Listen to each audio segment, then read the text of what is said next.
Hello, ഇന്ന് നമ്മൾ എടുക്കാൻ പോകുന്ന ടോപ്പിക്ക് ഇൻട്രാ ഓപ്പറേറ്റീവ് കെയർ ആണ്. ഇൻട്രാ ഓപ്പറേറ്റീവ് കെയർ എന്ന് വെച്ച് കഴിഞ്ഞാൽ നമ്മളൊരു സർജറിക്ക് ഒരു പേഷ്യൻറ്റിനെ നമ്മൾ റെഡിയാക്കി സർജറിക്ക് തൊട്ട് മുന്നേ ഉള്ള ടൈം മുതൽ സർജറി കഴിഞ്ഞ് റിക്കവറി റൂമിലോട്ട് പോകുന്ന വരെയുള്ള ആ ഒരു ടൈം പീരീഡിനെയാണ് ഇൻട്രാ ഓപ്പറേറ്റീവ് എന്ന് പറയുന്നത്. ആ സമയത്ത് നമ്മൾ പേഷ്യൻസിന് കൊടുക്കുന്ന ശുശ്രൂഷകളും അതിന് വേണ്ടിയിട്ട് ചെയ്യുന്ന ഡോക്യുമെൻറ്റേഷൻസ്, കാര്യങ്ങൾ, എന്തൊക്കെ കാര്യങ്ങളാണ് നമ്മൾ ചെയ്യേണ്ടത് എന്നുള്ള കാര്യമാണ് ഈ ഒരു ചാപ്റ്ററിൽ പഠിക്കുന്നത്. First of all, definition. Intraoperative care refers to the care given to the patient inside the operation theatre from the time they enter the OT until they are shifted to the recovery room.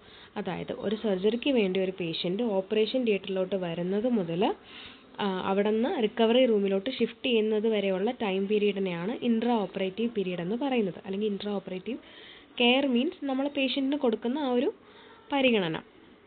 ഇനി ആ ഒരു സമയത്തിന് തൊട്ട് മുന്നേ ഉള്ള time പീരീഡിനെയാണ് pre operative care എന്ന് പറയുക. And recovery റൂമിൽ കൊടുക്കുന്ന പരിഗണന അല്ലെങ്കിൽ ആ ഒരു കെയറിനെയാണ് പോസ്റ്റ് ഓപ്പറേറ്റീവ് കെയർ എന്ന് പറയുന്നത്.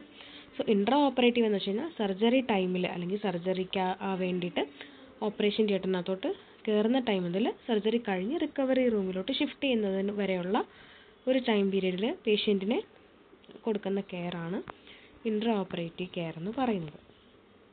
The main aim is to maintain patient safety, asepsis and smooth surgical procedures. നമ്മൾ ഈ കെയറും അല്ലെങ്കിൽ ഇത്രയും ഒരു കാര്യങ്ങളുമെല്ലാം വളരെ ക്ലിയർ ആയിട്ടും പ്രോപ്പറായിട്ടും അതിൻ്റേതായ ഒരു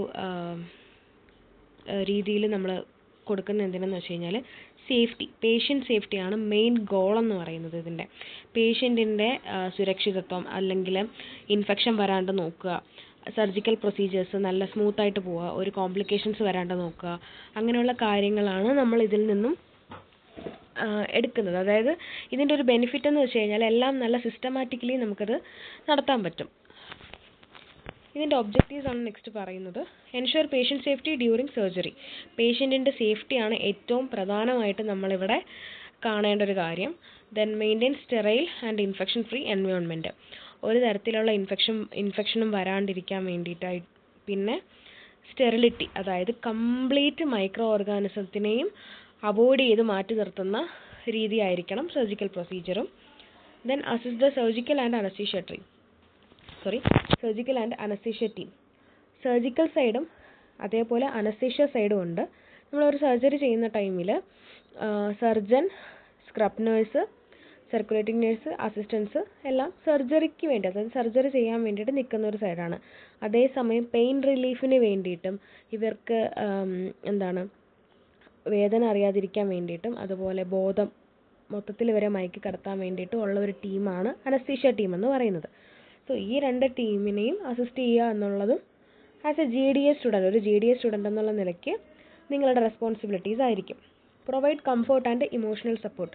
പേഷ്യൻറ്റിന് ആദ്യമായിട്ട് ഓപ്പറേഷൻ തിയേറ്ററിൽ കയറുന്ന ഒരു പേഷ്യൻ്റ് ആണെന്നുണ്ടെങ്കിൽ ഉറപ്പായിട്ടും ഒരു പേടി കാണാം, എന്താണ് സംഭവിക്കുന്നത് എന്നുള്ളൊരു ക്യൂരിയോസിറ്റി കാണാം. അപ്പോൾ അങ്ങനെയുള്ള സമയങ്ങളിൽ നമ്മൾ അവരെ സപ്പോർട്ട് ചെയ്യുക. അതുപോലെ കുറച്ച് ഇമോഷണലിയും കൂടെ നമ്മൾക്ക് അവർക്ക് ടൈം കൊടുക്കുക. അവർക്ക് പേടിയാണെന്ന് പറയുമ്പോൾ നമ്മൾ അവരെ ഒന്ന് കുഴപ്പമില്ല, ഓക്കെ ആവും, അല്ലെങ്കിൽ എന്താണ് പ്രൊസീജിയർ എന്നുള്ള കാര്യങ്ങളെല്ലാം എക്സ്പ്ലെയിൻ ചെയ്ത് ഡീറ്റെയിൽ ആയിട്ട് പറഞ്ഞു കൊടുക്കുക. Monitor patients condition and respond quickly. അതായത് ഈ പേഷ്യൻറ്റിൻ്റെ വൈറ്റൽ സൈൻസ് എല്ലാം മോണിറ്റർ ചെയ്യുക. BP, പൾസ്, ടെമ്പറേച്ചർ, അതുപോലെ ECG ഇതെല്ലാം കണക്ട് ചെയ്യാൻ വേണ്ടിയിട്ട് സ്പെഷ്യലി ഒരു മോണിറ്ററും അനസ്തീഷ്യ മെഷീനിനോട് തന്നെ അതിൽ കാണുന്നതായിരിക്കും. അപ്പോൾ അതെല്ലാം നമ്മൾ കണക്ട് ചെയ്ത് പേഷ്യൻറ്റിൻ്റെ വൈറ്റൽ സൈൻസ് എല്ലാം ചെക്ക് ചെയ്തുകൊണ്ടിരിക്കുക. എന്തെങ്കിലും വേരിയേഷൻസ് വരുമോ, അല്ലെങ്കിൽ ഹാർട്ട് റേറ്റ് കൂടുന്നുണ്ടോ, കുറയുന്നുണ്ടോ, BP ഹൈ ആവുന്നുണ്ടോ, ഇങ്ങനെയുള്ള കാര്യങ്ങളെല്ലാം ചെക്ക് ചെയ്യാം. അടുത്തതാണ് ഏറ്റവും ഇമ്പോർട്ടൻ്റ് ആയിട്ടുള്ള കാര്യം, roles and responsibilities of GDA in intraoperative phase. എന്തൊക്കെ റോൾസാണ് ഒരു GDA സ്റ്റുഡൻറ്റ് അല്ലെങ്കിൽ സ്റ്റാഫ് ചെയ്യേണ്ടതെന്നുള്ളത്. Before surgery starts. സർജറി തുടങ്ങുന്നതിന് മുന്നേ എന്തൊക്കെ കാര്യങ്ങളാണ് ചെയ്യേണ്ടതെന്ന്. Receive patient in OT and verify identity, procedure, consent. പേഷ്യൻറ്റിനെ നമ്മൾ ഓപ്പറേഷൻ തിയേറ്ററിനകത്തോട്ട് കയറുന്നതിന് മുന്നേ തന്നെ ഐഡൻറ്റിഫൈ ചെയ്യാം. പേഷ്യൻറ്റിൻ്റെ പേര്, വയസ്സ്, സ്ഥലം ഇത്രയും ചോദിക്കുക. കാര്യം സെയിം പേരുള്ള രണ്ട് പേഷ്യൻ്റ് ഉണ്ടെങ്കിൽ അത് കുറച്ച് കോംപ്ലിക്കേഷൻ ആയിരിക്കും. ഏത് പേഷ്യൻ്റ് ഏത് സർജറിക്കാണ് വരുന്നതെന്നുള്ളത് നമുക്ക് കൺഫ്യൂഷൻ വരും. സോ പേരും വയസ്സും സ്ഥലം വേണമെങ്കിൽ അത്യാവശ്യമാണെങ്കിൽ സെയിം 2 പേരുണ്ടെങ്കിൽ അങ്ങനെ ചോദിക്കാം. ഇല്ലെങ്കിൽ ഏത് സർജറിക്കാണ് വന്നിരിക്കുന്നത് അങ്ങനെയുള്ള കാര്യങ്ങൾ. പിന്നെ കൺസെൻറ്റ്, സമ്മതപത്രം, ഈ പറയുന്ന സർജറിക്ക് അല്ലെങ്കിൽ സ്വന്തമായിട്ടോ അല്ലെങ്കിൽ ബൈസ്റ്റാൻഡറിൻ്റെയോ ഉള്ള സമ്മതപത്രം ചെക്ക് ചെയ്യുക, ഒപ്പിട്ടിട്ടുണ്ടോ അല്ലെങ്കിൽ അവർ തന്നിട്ടുണ്ടോ എന്നുള്ളത് ചെക്ക് ചെയ്യാം. അടുത്തത് help with patient shifting to OT table. അതായത് പേഷ്യൻറ്റിനെ നമ്മൾ സ്ട്രക്ചറിലായിരിക്കാം കൊണ്ടുവരിക. സോ അതിൽ നിന്ന് OT ടേബിളിലോട്ട് ഷിഫ്റ്റ് ചെയ്യുക. അത് ഓപ്പറേഷൻ ചെയ്യുന്ന ആ ഒരു ബെഡിനെയാണ് OT ടേബിൾ എന്ന് പറയുക. അതിലോട്ട് ഷിഫ്റ്റ് ചെയ്യാൻ വേണ്ടിയിട്ട് നമ്മൾ ഹെൽപ്പ് ചെയ്യുക. ഇപ്പോൾ ബെഡ് റിഡൻ ആയിട്ടുള്ള പേഷ്യൻ്റ് ആണ് അല്ലെങ്കിൽ നടക്കാൻ വയ്യാത്ത പേഷ്യൻ്റ് ആണെന്നുണ്ടെങ്കിൽ നമ്മൾ അവരെ എടുത്തായിരിക്കും അതിലോട്ട് കിടത്തുക. അതിന് വേണ്ടിയിട്ടുള്ള സ്പെഷ്യലായിട്ട് കുറച്ച് സാധനങ്ങൾ, റോളർ പോലെയുള്ളൊരു സാധനമുണ്ട്. അതെന്ന് വെച്ച് കഴിഞ്ഞാൽ കുറച്ച് ഈസി ആയിട്ട് നമുക്ക് പേഷ്യൻറ്റിനെ ഷിഫ്റ്റ് ചെയ്യാൻ വേണ്ടി യൂസ് ചെയ്യുന്നൊരു ഡിവൈസാണത്. അപ്പോൾ ഷിഫ്റ്റ് ചെയ്യാനും ഹെൽപ്പ് ചെയ്യണം.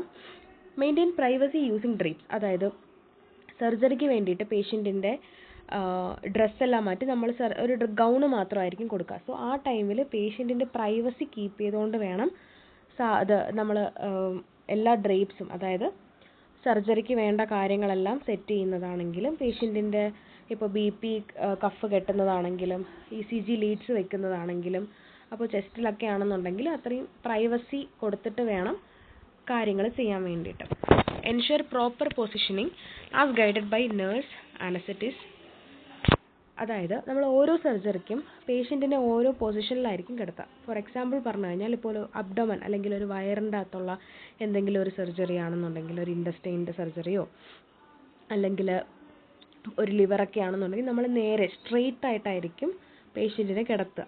ആ പൊസിഷനെയാണ് സുപ്പൈൻ പൊസിഷൻ എന്ന് പറയാം.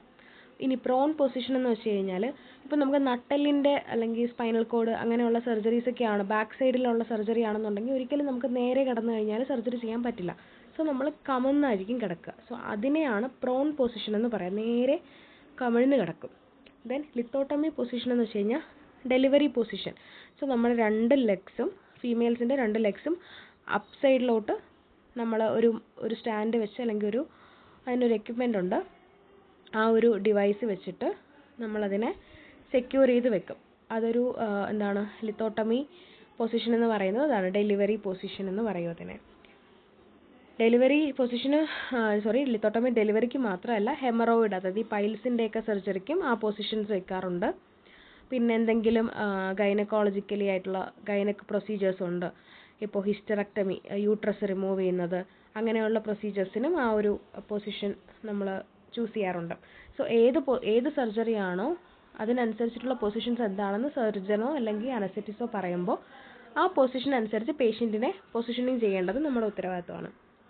Assist in skin preparation, shaving, cleaning, painting. Skin preparation is very important.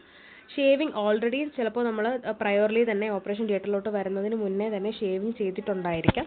In case ഇല്ലയെന്നുണ്ടെങ്കിൽ ആ സ്പോട്ടിലായിരിക്കും നമ്മളിപ്പോൾ ഷേവ് ചെയ്യുന്നത്. ഷേവ് ചെയ്തതിന് ശേഷം അവിടെ നന്നായിട്ട് ക്ലീൻ ചെയ്യുക.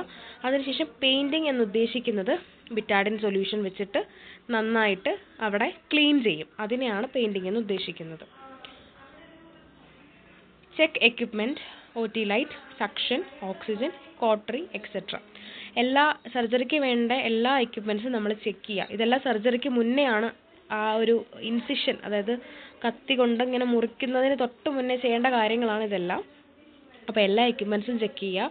OT ലൈറ്റ് ഉണ്ടെങ്കിൽ മാത്രമേ പ്രോപ്പറായിട്ട് സർജറി ചെയ്യാൻ പറ്റുള്ളൂ. ലൈറ്റ് എല്ലാം വർക്കിംഗ് ആണോ, പ്രോപ്പറായിട്ട് മൂവ്മെൻറ്റ് ചെയ്യാൻ പറ്റുന്നുണ്ടോ എന്ന് ചെക്ക് ചെയ്യുക. ദെൻ സക്ഷൻ, അതായത് ബ്ലീഡിങ് ഉണ്ടാവുന്ന ടൈമിൽ നമുക്ക് ആ ബ്ലഡിനെ ഇങ്ങനെ സക്ക് ചെയ്തെടുക്കാൻ യൂസ് ചെയ്യുന്നൊരു മെഷീനാണ് സക്ഷൻ മെഷീൻ എന്ന് പറയുന്നത്. അത് വർക്കിംഗ് ആണോ അല്ലേ എന്ന് നോക്കുക. അതിൻ്റെ പ്രഷർ പ്രോപ്പർ ആണോ അല്ലേ എന്ന് ചെക്ക് ചെയ്യുക. Then oxygen, proper oxygen cylinder ഉണ്ടോ, അല്ലെങ്കിൽ അതിൻ്റെ അകത്ത് അത്രയും എമൗണ്ട് ഓഫ് ഓക്സിജൻ ഉണ്ടോ, സിലിണ്ടർ കാലിയാണോ അല്ലെങ്കിൽ ഫില്ലാണോ, ഹാഫ് ഫിൽഡ് ആണോ, എല്ലാം ചെക്ക് ചെയ്യുക. Then cautery machine. കോട്ടറി എന്ന് വെച്ച് കഴിഞ്ഞാൽ cutting and coagulation at A time എന്ന് പറയും അതിന്. അതായത് നമ്മൾ ഒരു സ്കിൻ ഇൻസിഷൻ ചെയ്യുമ്പോൾ, ഒരു സ്കിന്ന് നമ്മൾ മുറിക്കുന്ന ടൈമിൽ അവിടെയുള്ള ബ്ലീഡിങ് നിൽക്കാൻ വേണ്ടിയിട്ട് നമ്മൾ യൂസ് ചെയ്യുന്ന ഒരു പെണ്ണ് പോലെ ഇരിക്കുന്ന ഒരു സാധനം, പേന പോലെ ഇരിക്കുന്ന ഒരു സാധനമാണ് കോട്ടറി എന്ന് പറയുന്നത്. അതിങ്ങനെ ഇങ്ങനെ കരിച്ച് കളയുക എന്ന് തന്നെ പറയും. അങ്ങനെ ഒരു ഇലക്ട്രിക്കൽ ഡിവൈസാണ് കോട്ടറി എന്ന് പറയുന്നത്. ഇനി നെക്സ്റ്റ് എന്ന് പറയുന്നത് അടുത്ത സ്റ്റെപ്പ് മെയിൻറ്റെയിനിങ് എസെപ്സിസ്. അതായത് ഇൻഫെക്ഷൻ കൺട്രോൾഡ് ആയിരിക്കുക, വൃത്തിയായിട്ട് സൂക്ഷിക്കുക, എല്ലാ കാര്യങ്ങളും ഹൈജീനായിട്ട് മെയിൻറ്റെയിൻ ചെയ്യുക. ഇതാണ് ഈ ഒരു പോയിന്റ് കൊണ്ട് ഉദ്ദേശിക്കുന്നത്. സ്ട്രിക്റ്റ് ഹാൻഡ് ഹൈജീൻ, നന്നായിട്ട് ഹാൻഡ് വാഷ് ചെയ്തിട്ട് വേണം OTക്കകത്തോട്ട് നമ്മൾ ഡ്യൂട്ടിക്ക് പോകാൻ വേണ്ടിയിട്ട്. പ്രോപ്പർ സർജിക്കൽ ഹാൻഡ് വാഷ് ആയിരിക്കണം. Wear OT dress, mask, cap, shoe covers, ഈ പറയുന്ന യൂണിവേഴ്സൽ പ്രിക്കോഷൻസ് എല്ലാം തന്നെ എടുത്തിരിക്കണം. Keep sterile area undisturbed. ഇപ്പോൾ സർജറി നടക്കുന്ന ഏരിയനെയാണ് നമ്മൾ സ്റ്റെറൈൽ ഏരിയ എന്ന് പറയുക. അത്രയും വൃത്തിക്ക് സൂക്ഷിക്കുന്ന ഒരു സ്ഥലമാണ്. വേറൊരു ഇൻഫെക്ഷൻ വരാണ്ട്, വേറെ പുറത്തുനിന്നുള്ള ഒരു ഡസ്റ്റ് പാർട്ടിക്കിൾസ് ഒന്നും ടച്ച് ചെയ്യാതിരിക്കാൻ വേണ്ടിയിട്ട് അവിടെ വേറെ ഒരു ആൾക്കാരും തൊടാതിരിക്കാൻ വേണ്ടിയിട്ടുള്ള സെറ്റപ്പ് ചെയ്യാം. Prevent contamination of sterile instruments. നമ്മൾ ഈ സർജറിക്ക് വേണ്ടിയിട്ട് മാറ്റി വെച്ചേക്കുന്ന ഇൻസ്ട്രുമെൻറ്റ്സിൽ വേറെ പൊടിപടലങ്ങളോ അല്ലെങ്കിൽ പുറത്തു നിന്നുള്ള ബെയർ ഹാൻഡ്സ്, ഗ്ലൗസ് ഇടാണ്ടൊക്കെ നമ്മൾ കൈകൊണ്ട് തൊടാണ്ടിരിക്കാൻ ശ്രമിക്കുക. Keep movement to minimum. അതായത് എപ്പോഴും സർജറി നടക്കുന്നതിൻ്റെ ഇടയിൽ ഓപ്പറേഷൻ തിയേറ്ററിൻ്റെ അകത്തോട്ടും പുറത്തോട്ടും അങ്ങനെ വെറുതെ നമ്മൾ അങ്ങോട്ടും ഇങ്ങോട്ടും മൂവ്മെൻറ്റ് ചെയ്യരുത്. ഇപ്പോൾ ഒരു 10 പേരാണ് ഓപ്പറേഷൻ തിയേറ്ററിൽ മാക്സിമം നിൽക്കുന്നതെന്നുണ്ടെങ്കിൽ അത്രയും പേര് മാത്രമേ നിൽക്കാവൂ. അത്രയും 10 പേരൊന്നും അങ്ങനെ നിൽക്കാറില്ല. വലിയ സർജറീസ് ഒക്കെ ആണെങ്കിൽ അത്രയും വരുള്ളൂ. മിനിമൽ ആയിരിക്കണം. ഒരു ഓപ്പറേഷൻ തിയേറ്ററിൻ്റെ അകത്ത് എപ്പോഴും സ്റ്റാഫ്സ് മിനിമൽ ആയിരിക്കണം. തേർഡ് എന്ന് പറയുന്നത് assist anaesthesia team. Help in connecting monitors. നേരത്തെ ഞാൻ പറഞ്ഞ പോലെ BP, pulse, ECG, pulse ox എന്നിട്ടേക്കുന്ന പൾസ് ഓക്സിമീറ്ററാണ്. നമ്മുടെ ഈ ഓക്സിജൻ സാച്ചുറേഷൻ, നമ്മുടെ ബ്ലഡിൽ എത്രമാത്രം ഓക്സിജൻ ഉണ്ട്, നമ്മുടെ ബോഡിയിൽ ഓക്സിജൻ്റെ അളവ് എങ്ങനെയാണെന്ന് അറിയാൻ വേണ്ടിയിട്ട് നോക്കുന്ന ഒരു മെഷീനാണ് പൾസ് ഓക്സിമീറ്റർ എന്ന് പറയുന്നത്. BP കഫ്, പിന്നെ അതുപോലെ ECG ലീഡ്സും നമ്മൾ കണക്ട് ചെയ്യണം. Assist during IV line placement. അതായത് നമ്മൾ ക്യാനുല ഇടുന്ന ടൈമിൽ പേഷ്യൻറ്റിനെ ഹോൾഡ് ചെയ്യുക, പേഷ്യൻറ്റിൻ്റെ കൈ ഹോൾഡ് ചെയ്യുക, അല്ലെങ്കിൽ എന്തൊക്കെ ഐറ്റംസ് ആണ് നമുക്ക് വേണ്ടത് അതൊക്കെ ഇപ്പോൾ ആരാണോ ക്യാനുല ഇടുന്നത് അവർക്ക് വേണ്ടിയിട്ട് അവരൊന്ന് ഹെൽപ്പ് ചെയ്ത് കൊടുക്കുക. Provide oxygen mask if told. പേഷ്യൻറ്റിൻ്റെ സാച്ചുറേഷൻ കുറവാണ് അല്ലെങ്കിൽ ഓക്സിജൻ്റെ അളവ് കുറവാണെന്നുണ്ടെങ്കിൽ, ഇപ്പോൾ 96-ന് താഴെയാണെന്നുണ്ടെങ്കിൽ ഓക്സിജൻ മാസ്ക് കണക്ട് ചെയ്യുക. Observe patient's response and report immediately. ഇപ്പോൾ പേഷ്യൻറ്റിന് എന്തെങ്കിലും ഒരു എമർജൻസി ആയിട്ടുള്ള എന്തെങ്കിലും ഒരു പ്രശ്നം വരികയോ അല്ലെങ്കിൽ BP ഹൈ ആവുക, ഹാർട്ട് റേറ്റ് കൂടുക കുറയുക, എന്തെങ്കിലുമൊക്കെ ഉള്ള ഒരു എമർജൻസി സിറ്റുവേഷൻ വരികയാണെന്നുണ്ടെങ്കിൽ എത്രയും വേഗം തന്നെ അത് റിപ്പോർട്ട് ചെയ്യാനുള്ള കാര്യങ്ങൾ നടപടി എടുക്കുക. നെക്സ്റ്റ് സർജിക്കൽ ടീമിനെ ഹെൽപ്പ് ചെയ്യുക. പേഷ്യൻറ്റിനെ പൊസിഷനിങ് ചെയ്യാൻ വേണ്ടിയിട്ട്, അതുപോലെ എന്തൊക്കെ ഐറ്റംസ് ആണ് നമ്മൾ യൂസ് ചെയ്യുന്നത്, സർജറിക്ക് വേണ്ടിയിട്ട് യൂസ് ചെയ്യുന്ന സിസേഴ്സ് എത്രയാണ്, അതുപോലെ ഫോർസെപ്സ് എത്രയാണ്, അങ്ങനെയുള്ള ഓരോ സർജിക്കൽ ഇൻസ്ട്രുമെൻറ്റ്സ് ഉണ്ട്. അതിൻ്റെ എണ്ണം, കണക്ക് എല്ലാം എഴുതി സൂക്ഷിക്കുക. പിന്നെ സക്ഷൻ, OT ലൈറ്റ്സ്, ഇങ്ങനെയുള്ള സംഭവങ്ങളെല്ലാം, ഈ ഡിവൈസസ്, എക്യുപ്മെൻറ്റ്സ് എല്ലാം പ്രോപ്പറായിട്ട് വർക്കിംഗ് ആവണോ, അല്ലെങ്കിൽ അതിനെ മാനേജ് ചെയ്യണം. എന്തെങ്കിലും ഒരു കോംപ്ലിക്കേഷൻസ് ഇൻ ബിറ്റ്വീൻ പറ്റിക്കഴിഞ്ഞാൽ അതിനെ മാനേജ് ചെയ്യാനും അറിഞ്ഞിരിക്കുക. പിന്നെ പേഷ്യൻറ്റിന് ഓവറായിട്ടുള്ള ബ്ലീഡിംഗ് ഉണ്ടോ, പേഷ്യൻറ്റ് വോമിറ്റിംഗ് ടെൻഡൻസി ഉണ്ടോ, അല്ലെങ്കിൽ പേഷ്യൻറ്റ് മൂവ്മെൻറ്റ് ചെയ്യുന്നുണ്ടോ, എന്തെങ്കിലും കോംപ്ലിക്കേഷൻ ഉണ്ടോ എന്നുള്ള കാര്യങ്ങളെല്ലാം ഒബ്സർവ് ചെയ്യുക. Monitoring and safety. Ensure no injury from pressure points, burns from cautery, falls tubes getting pulled. അതായത് പേഷ്യൻറ്റിന് ഈ സർജറി ടൈമിൽ പ്രഷർ പോയിൻറ്റ്സ് എന്ന് വെച്ച് കഴിഞ്ഞാൽ നമ്മളിപ്പോൾ കിടക്കുന്ന ടൈമിൽ നമ്മുടെ എൽബോ, ഹിപ്പിൻ്റെ ഏരിയ, ഷോൾഡറിൻ്റെ ഏരിയ, ഇതൊക്കെ പ്രഷർ പോയിൻറ്റ്സ് ആണ്. നമ്മൾ കൂടുതൽ നമ്മൾ ബലം കൊടുത്ത് കിടക്കുന്ന ഏരിയാസ് ആണ്. സോ അവിടെയൊക്കെ നമ്മൾ സോഫ്റ്റ് പില്ലോസ് വെച്ചിട്ടോ കോട്ടൺ വെച്ചിട്ടോ പേഷ്യൻറ്റിനെ കവറപ്പ് ചെയ്തായിരിക്കും വെക്കുക. സോ അവിടെ നിന്നൊന്നും മുറിവോ അല്ലെങ്കിൽ ബെഡ് സോറ് പോലെയുള്ള കാര്യങ്ങൾ വരാണ്ട് നോക്കുക. ബേൺസ് ഫ്രം കോട്ടറി ഞാൻ നേരത്തെ പറഞ്ഞ ഒരു ഇലക്ട്രിക്കൽ ഡിവൈസാണ്. നമ്മളിപ്പോൾ അത് കൊയാഗുലേറ്റ് ചെയ്യാൻ വേണ്ടിയിട്ട്, അത് ബ്ലഡ് വെസൽസിനെ ബ്ലീഡിങ് നിൽക്കാൻ വേണ്ടിയിട്ട് യൂസ് ചെയ്യുന്ന സാധനമാണ് കോട്ടറി. അപ്പോൾ അതിൽ നിന്ന് ഇലക്ട്രിക്കൽ ആയതുകൊണ്ട് തന്നെ ഇലക്ട്രിക്കൽ ബേൺ ഉണ്ടാവാനുള്ള സാധ്യതയുണ്ട്, പൊള്ളലേക്കാനുള്ള സാധ്യതയുണ്ട്. അപ്പോൾ അത് ഉണ്ടാവാതിരിക്കാൻ വേണ്ടി കോട്ടറി പാഡ് എന്ന് പറയുന്ന ഒരു സാധനം നമ്മുടെ ബോഡിയിലോട്ട് ഒട്ടിക്കും. സോ അത് ഒട്ടിച്ചില്ല എന്നുണ്ടെങ്കിൽ പൊള്ളലേക്കും പേഷ്യൻറ്റിന്. സോ അങ്ങനെയുള്ള കാര്യങ്ങളെല്ലാം പ്രോപ്പറായിട്ട് ചെക്ക് ചെയ്യാം. പിന്നെ ഫോൾസ് ട്യൂബ് ഗെറ്റിംഗ് പുൾഡ്. അതായത് ഇപ്പോൾ യൂറിൻ കത്തീറ്ററോ അല്ലെങ്കിൽ വെന്റിലേഷൻ ട്യൂബോ, നമ്മൾ വെന്റിലേഷൻ കൊടുക്കാൻ വേണ്ടിയിട്ട് ട്യൂബ് ഇടും. ഓക്കെ, അതെന്തെങ്കിലും പുറത്തോട്ട് വരുന്നുണ്ടോ, കറക്റ്റായിട്ട് പ്രോപ്പറായിട്ട് ഇരിക്കുന്നില്ല എന്നുണ്ടെങ്കിൽ അതും ഒബ്സർവ് ചെയ്യാം. Keep environment safe. Electrical wire, അതുപോലെ ഫ്ലോറിലൊക്കെ ഒരുപാട് ഇപ്പോൾ ബ്ലീഡിങ്ങോ അല്ലെങ്കിൽ വെള്ളം എന്തെങ്കിലുമൊക്കെ കിടക്കുകയാണെങ്കിൽ അപ്പം തന്നെ അത് ക്ലീൻ ആക്കാൻ മാക്സിമം നോക്കുക. വേസ്റ്റ് ഡിസ്പോസൽ, പ്രോപ്പറായിട്ടുള്ള ബയോമെഡിക്കൽ വേസ്റ്റ് ഡിസ്പോസൽ അവിടെ ഉണ്ടായിരിക്കണം. ദെൻ ഡോക്യുമെൻറ്റേഷൻ, പേഷ്യൻറ്റിൻ്റെ entry time, exit time, surgery നടക്കുന്ന ടൈം, അതായത് ഇൻസിഷൻ ചെയ്ത ടൈം, പിന്നെ എന്തെങ്കിലും ഇൻസ്ട്രുമെൻറ്റ്സ് എക്സ്ട്രാ യൂസ് ചെയ്തിട്ടുണ്ടോ, എന്തെങ്കിലും എപ്പോഴെങ്കിലും ഇടയ്ക്ക് വെച്ചിട്ട് BP ഹൈ ആയോ, അങ്ങനെയുള്ള എല്ലാ കാര്യങ്ങളും റിപ്പോർട്ട് ചെയ്യുക റിട്ടൺ ആയിട്ടും. അതുപോലെ ആ റിട്ടൺ ആക്കിയത് അതിനുശേഷം സിസ്റ്റമാറ്റിക്കലി നമ്മൾ ചെയ്തു വെക്കുക. Maintain usage register four materials and instruments. ഇപ്പോൾ എത്രമാത്രം ഇൻസ്ട്രുമെൻറ്റ്സ് ആണ് എടുത്തിട്ടുള്ളത്, ഏതൊക്കെ മെറ്റീരിയൽസ് ആണ് യൂസ് ചെയ്തിട്ടുള്ളത്. ഇപ്പോൾ നമ്മളിപ്പോൾ ഈ മുട്ടിൻ്റെയൊക്കെ സർജറി ആണെന്നുണ്ടെങ്കിൽ ഇംപ്ലാൻസ് വെക്കും, അതായത് ഈ മുട്ട് മാറ്റി വേറെ എന്തെങ്കിലും കമ്പി ഇടുക എന്നൊക്കെ പറയത്തില്ലേ. അപ്പോൾ അങ്ങനെയുള്ള സംഭവങ്ങളൊക്കെ ഇംപ്ലാന്റ് പുറത്തുനിന്നുള്ള സാധനങ്ങളാണ് അതെല്ലാം. അപ്പോൾ അങ്ങനെയുള്ള ഐറ്റംസ് എന്തൊക്കെയാണ് യൂസ് ചെയ്തിട്ടുള്ളത്, അതിൻ്റെ എക്സ്പയറി ഡേറ്റ് എങ്ങനെയാണ്, അങ്ങനെയുള്ള എല്ലാ ഡീറ്റെയിൽസും രേഖപ്പെടുത്തിയിട്ട് വേണം ഡോക്യുമെൻറ്റേഷൻ ചെയ്യാൻ. ഇനി ആഫ്റ്റർ ദി സർജറി, ഇത്രയും കാര്യങ്ങൾ നമ്മൾ ചെയ്തതിന് ശേഷം സർജറി കംപ്ലീറ്റ് ആകുമ്പോൾ എന്തൊക്കെയാണ് ചെയ്യേണ്ടതെന്ന്. Help in dressing support. So മുറിവ് പറ്റിയ സ്ഥലത്ത് നമ്മൾ ഡ്രസ്സ് ചെയ്തിട്ടായിരിക്കും ഓപ്പറേഷൻ തിയേറ്ററിൽ നിന്ന് പുറത്തോട്ട് വിടുക. ആ ടൈമിൽ ഡ്രസ്സിങ് ചെയ്യാൻ വേണ്ടിയിട്ട് ഹെൽപ്പ് ചെയ്യുക. Assist anaesthesia during extubation. Extubation എന്ന് വെച്ച് കഴിഞ്ഞാൽ പേഷ്യൻറ്റിന് നമ്മൾ അനസ്തേഷ്യ കൊടുക്കുമ്പോൾ ഫുള്ളായിട്ട് മൈക്ക് കിടത്തുവാണ്. അപ്പോൾ പേഷ്യൻറ്റിന് സ്വയം ശ്വാസം എടുക്കാനുള്ള കഴിവുണ്ടാവില്ല. ആ ടൈമിൽ നമ്മൾ ആർട്ടിഫിഷ്യലി പുറത്തു നിന്നൊരു മെഷീൻ്റെ സഹായത്തോടു കൂടിയാണ് ശ്വാസം കൊടുക്കുന്നത്, അതായത് ഓക്സിജൻ കൊടുക്കുന്നത്. അതിനെയാണ് വെന്റിലേഷൻ എന്ന് പറയുക. അപ്പോൾ ആ വെന്റിലേഷൻ ചെയ്യാൻ വേണ്ടി നമ്മൾ നമ്മുടെ വായിൽ ഒരു ട്യൂബ് ഇടും, അതായത് ട്രക്കിയയിലോട്ടാണ് ഒരു ട്യൂബ് ഇടുന്നത്. നമുക്കത് വായ വഴി ഇടുന്നതിന് ഓറൽ ട്യൂബ് എന്ന് പറയാം, എൻഡോട്രക്കിയൽ ട്യൂബ് എന്ന് പറയും. ആൻഡ് അതേപോലെ മൂക്ക് വഴി നമുക്ക് ഇടാൻ പറ്റും, അതിനെ നേസൽ ഇൻറ്റുബേഷൻ എന്നും പറയും. സോ ആ ട്യൂബ് ഇടുന്നതിനെ ഇൻറ്റുബേഷൻ എന്നും ട്യൂബ് നമ്മൾ എല്ലാ സർജറിക്ക് ശേഷം പുറത്തെടുക്കുന്നതിനെ എക്സ്റ്റുബേഷൻ എന്നും പറയും. സോ ആ ട്യൂബിനെ പുറത്തെടുക്കുന്ന ആ ഒരു പ്രൊസീജിയർ ടൈമിൽ പേഷ്യൻറ്റിനെ ഒന്ന് സേഫായിട്ട് നോക്കാൻ വേണ്ടിയിട്ടും അനസ്തേഷ്യ ടീമിനെ ഹെൽപ്പ് ചെയ്യാൻ വേണ്ടിയിട്ടും നിൽക്കുക. Shift patient safely to stretcher. ഓപ്പറേഷന് ശേഷം ഓപ്പറേഷൻ ടേബിളിൽ നിന്ന് പിന്നെ വീണ്ടും സ്ട്രക്ചറിലോട്ട് പേഷ്യൻറ്റിനെ ഷിഫ്റ്റ് ചെയ്യാനും ഹെൽപ്പ് ചെയ്യുക. Transfer to recovery room, that is post anaesthesia care unit. അതാണ് PACU എന്ന് അവിടെ കൊടുത്തിരിക്കുന്നത്. അപ്പോൾ സർജറിക്ക് ശേഷം പേഷ്യൻറ്റ് പോകുന്നത് റിക്കവറി റൂമിലായിരിക്കും. അപ്പോൾ അങ്ങോട്ടേക്ക് ഷിഫ്റ്റ് ചെയ്യാൻ വേണ്ടിയിട്ട് ഹെൽപ്പ് ചെയ്യുക. അതേപോലെ എന്തൊക്കെ കാര്യങ്ങളാണോ ഉള്ളത്, ഇപ്പോൾ IV ലൈൻ ഇട്ടിട്ടുണ്ടെങ്കിൽ അത് ഓക്സിജൻ, അല്ലെങ്കിൽ പിന്നെ ഡ്രെയിൻസ്, ഇപ്പോൾ ബ്ലീഡിങ് എക്സ്ട്രാ ഉണ്ടെങ്കിൽ നമ്മൾ അത് ലീക്ക് ആവാതിരിക്കാൻ വേണ്ടിയിട്ട് കൊടുക്കുന്ന ഒരു സാധനമാണ് ഡ്രെയിന്. അപ്പോൾ അങ്ങനെയുള്ള കാര്യങ്ങളെല്ലാം ഡീറ്റെയിൽ ആയിട്ട് നോട്ട് ചെയ്യുക. പോസ്റ്റ് ഓപ്പറേറ്റീവിൽ നിൽക്കുന്ന, അതായത് റിക്കവറി റൂമിൽ നിൽക്കുന്ന സ്റ്റാഫിന് ഹാൻഡ് ഓവർ കൊടുക്കുക. ഇമ്പോർട്ടൻറ്റ് പോയിൻറ്റ്സ്, നമ്മൾ എന്തൊക്കെ കാര്യങ്ങളാണ് കൂടുതൽ ശ്രദ്ധിക്കേണ്ടതെന്ന് വെച്ചാൽ, do not touch sterile instruments without a training, always stand on sterile area, communicate clearly with nurses and doctors, maintain calm environment inside the OT.